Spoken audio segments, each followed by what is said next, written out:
Hi everyone, स्वागत आहे तुमचं माझ्या मिनी ब्लॉगमध्ये. तर आज आहे संक्रांत. संक्रांतीच्या सगळ्यांना शुभेच्छा. तर आज मीनी बनवलेले तिळगुळ. तर तिळगुळ बनवण्यासाठी मी म्हणजे माझं सांगते कसे बनवले. तर मी अर्धा किलो तीळ, अर्धा किलो गूळ आणि अर्धा किलो शेंगदाण्याचा प्रमाण घेतला.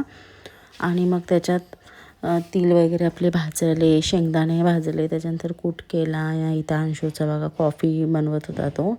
आणि तिळगुळ मीने बनवले. थोडी वेलची पूड टाकली.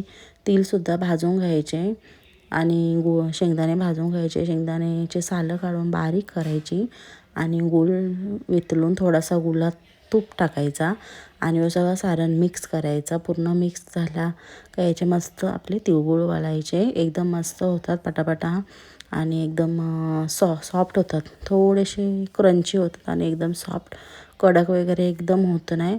तर मस्त असे मी तिळगुळ बनवले. तर असा होता माझा मकर संक्रांतीचा दिवस. व्हिडिओ आवडला तर लाईक करा, शेअर करा आणि माझी रेसिपी आवडली तर नक्कीच लाईक करा. आणि त्याच्यानंतर मी चिक्कीसुद्धा बनवली. तर असं होता माझा आजचा दिवस. व्हिडिओ आवडला तर लाईक करा.